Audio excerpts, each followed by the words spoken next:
You'll be my forever friend. This love will never end. No, no, nothing can come between us. No, never. With you, my heart I trust. Without expectations, labels, caught up in silly love fables. We'll see through the illusions of love to find the treasure in being forever friends. The 4 P's are principle, pull, purpose, and power. And it's basically a 4-step process that I've come up with just through my experience in being in a 20-year, oh my God, so it's still like nostalgic or like amazing for me to even say that I've been in a relationship with my husband for 20 years. It's crazy, but you know, things that I've seen work for us, and I kind of just put it in concisely in those 4 terms. But as I was talking about these Interask 4 Ps, one of the questions that came up was, how do I find out what the pull is in my relationship? You know, once I understand that there are principles that govern our life, and once I, you know, tune into that, now how do I know what the pull is in the relationship? So first of all, the way I came up with the pull is really rudimentary. We all know, like we learned in elementary school, middle school, about in science that, you know, a push, you know, everything, a force is either a push or pull, and a push pushes something away from you, right? And a pull brings something closer together. And I wanted to kind of introduce the concept in that way, because I think a lot of times we force relationships, and we are pushing the relationship to make it become what we want it to be. And I've used the word pull to show that there are, you know, in life there are pulls that we have. A lot of times we talk about it when it comes to, you know, the purpose that's placed on our life. I know I've heard many people say to me, you know, you kind of just know what you're destined to do in this life, or how you're destined to be, because your purpose constantly comes to you, you know, in so many different ways. And you won't be, it'll be this undeniable, you know, pull on you to do something or manifest something in your life. And so I feel like it's the same way in relationships. There's a pull between 2 people. And so there are 2, I believe, kind of ways that you can know what the pull is in your relationship. One, that I love this first one, and I loved the concept because of this. One, the pull, you have to become aware. You have to just pay attention to the signs. You know, I know me in my life, there are patterns that come in my life, you know, and I'm not saying you have to be overly like superstitious and watch out for everything, but there are, you know, the life we live, you know, it happens in patterns. We govern our life by those, you know, the seasons that change, the sun rises, sets, everything kind of happens in a pattern.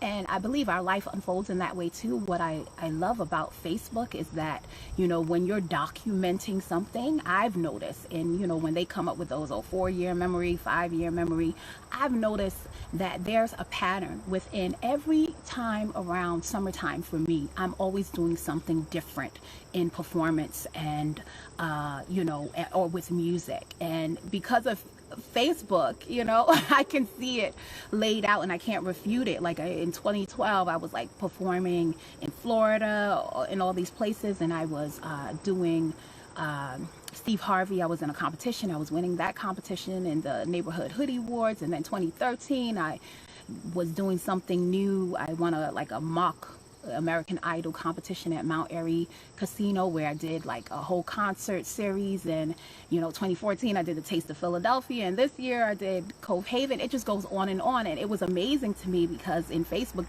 they remind you, you know, we care about your memories. And so it was like, I could obviously see the patterns, and that it always seemed to happen around the summertime, you know. So in your relationship, if you're looking for the signs, you know, there are things that are going to continuously come up when you're in a relationship with someone, you know. And if you look for those signs and you become aware of it, then you will be able to tell what the pull is. It's something that you won't be able to deny.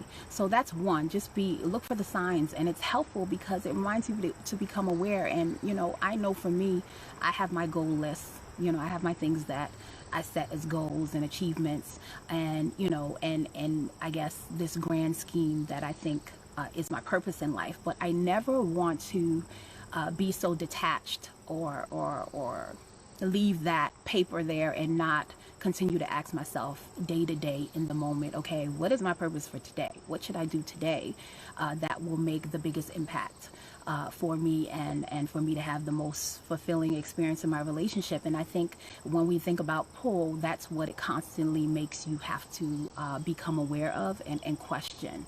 And so that's what the pull does, you know, but it's not something that you have to kind of how can I say, you, it's not this arduous task, you know, you kind, it's just, it's subtle, you know, the little things that constantly kind of come up in your relationship. That's where the pull is. And you know, in the previous video, I said that the pull establishes the purpose, and the second thing that you can do to establish the pull in your relationship is that there's one main purpose on each and every one of our lives, and at the center of our life is growth. So a lot of times the pull in your relationship is in the area of growth, and a lot of times, sometimes that's might be an area that you are resistant of because it might be challenging. It might be something that you don't even want to bring up, a topic you don't want to talk about, something you don't want to address, but it's there because it's going to create the most growth in your relationship. So you can always look like, okay, where is the area of growth in our relationship? What area, if we looked at or we delved into this area, would cultivate the most growth for us individually and collectively as a couple? Those two things will definitely help you to see and establish what the pull is in your relationship. And that means any kind of relationship. You know, I know Interask, I initially started it from, you know, more intimate relationships, but I'm understanding that these principles they're across the board, so they work no matter what type of relationship you put it in. So definitely those two things I definitely are methods that you can be able to establish the pull in your relationship. So of course, let me know your comments, let me know how you feel, what are you thinking about this series. Hopefully it's helping you. I would love to hear that that it's helping, because that's the aim. So those are the two ways you can establish the pull in your relationship. Look for the signs. You don't have to do it in a really feel like you have to make all this effort, but just, you know, subtly just be aware, you know, be keen. It'll help you be, you know, stay sharp and aware in your relationship. And secondly, the area of growth. The pull is always there because that is a fundamental truth of life. We are here to grow. So wherever that area is, most likely the pull is there too. So of course, always love speaking to you guys, and always remember to live to love freely. Until next time, bye.